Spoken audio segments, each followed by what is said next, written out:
The first thing I want to do is make sure that everybody can hear me. Is that okay? Okay, good. Thank you very much.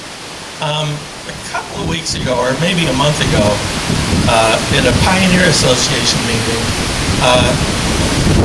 we were exploring possible topics that we could share for these history talks on the night of our concerts. And I offered to do one during the summer. And it was suggested that maybe we could use a talk on the 1918 flu epidemic in Perry. And I offered to take care of that. But when I went to do, and I assumed in the beginning that my research would be pretty much from national or international sources, but some of the people on the Pioneer Association Committee recommended to me that I look at the Perry Library, Public Library website, because on that website they have nearly a century and a half of old Perry Heralds. And with the help of my wife, who organized the search for it, within a minute or two, I had maybe 40 or 60 different articles about how the flu epidemic affected Perry.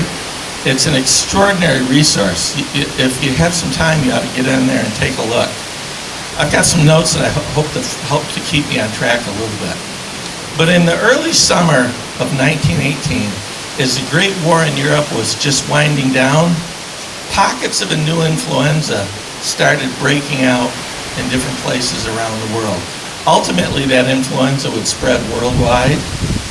In September of 1918, 61 cases of this influenza were reported, were diagnosed in New York City.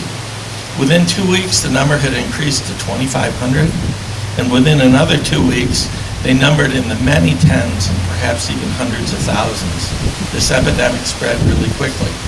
And the unfortunate thing was that by early October, the flu was emerging in Perry. Perry had a health officer at that time. I don't know if we have one now. But they had a health officer at the time whose name was Dr. P.S. Goodwin. Interestingly enough, before the month was out, Dr. Goodwin would be stricken by the influenza, but he would recover. But Dr. Goodwin appointed a citizens committee to organize for the prevention and relief of the influenza in Perry. One of the first things that citizens committee did was they closed the schools, they closed the churches, they closed what were called places of entertainment. Now I'm assuming that means bars and restaurants, that type of thing. And all public meetings were shut down. It was unclear to me, reading the literature from the Perry Herald records, whether or not businesses were closed. I'm not really sure. But another thing that they did is Perry at the time had no hospital, but we had a new village building. The village building that we have right now had been built only maybe 3, 4, 5 years before the influenza outbreak in Perry. And so the village building was made into an emergency hospital. Now the building looked much like it does now. The only difference is at that time there were no bays for fire trucks on the end, you know where I mean, on the corner. And also there was a very high tower on the building, which could have been maybe a siren tower or a bell tower to summon firemen, because at the time the bays for the fire equipment were around the back of the village building. But anyways, the Perry had no hospital, so they designated the village building as an emergency hospital. A woman by the name of Ruth Ashley, I don't know what job she really had, but in the school, but she was a school employee. She had been trained as a nurse during her lifetime, and so she was named the head nurse of that facility. And 6 other trained nurses, people who lived in Perry, volunteered to help her. And so that was how the hospital was manned. Now what they did is, because the teachers weren't working, they sent the teachers out to do house-to-house canvassing to determine the number of sick. And those number of sick were reported, they were posted in the window of what was known then as Royce and Wright's Dry Goods Store, which is the current location of the Bibliothèque Cafe here in Perry. So the numbers were reported in that window. In late October and early November, the number of ill people peaked at about 172, at exactly 172, on the 26th of August. It had declined to 122 by November 4th, so that the number of ill people had declined to perhaps a third less. But there were between 21 and 30 new cases that were still being reported each day by the teacher canvassers. The spread seemed to be worse in immigrant communities, and the influenza seemed to be worse in the immigrant communities. So I'm assuming Water Street, Walnut Street were hotbeds of the flu in Perry. It was assumed that the greater difficulty those people experienced was the product of language differences, creating communication difficulties so that they couldn't get access to public health information. But they didn't seem to consider the possibility that poor people living in cramped conditions could have contributed to the more rapid spread of the influenza. The list of sick people began to appear in the newspaper in the middle of October. And they could be seen in the personal or society sections of the newspaper, where they would note that Mr. and Mrs. So-and-so who live on Center Street contracted the influenza. But names also appeared in the death notices and in obituaries.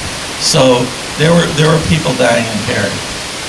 Most people, however, that contracted the influenza had minor symptoms. They suffered congestion, fever, aches, chills, but for some, it advanced to a bronchitis. And for others still, the bronchitis advanced into a pneumonia, and then some died. It was different than the regular flu, in that the regular flu that we're familiar with, the seasonal flu, seems to affect children and elderly people the most.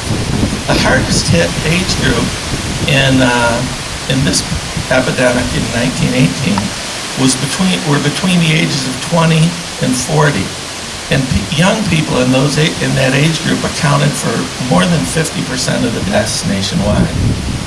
Now, when you read the newspaper articles, you could see that people knew that the disease was spread by personal contact, by things like sneezing and coughing and spitting.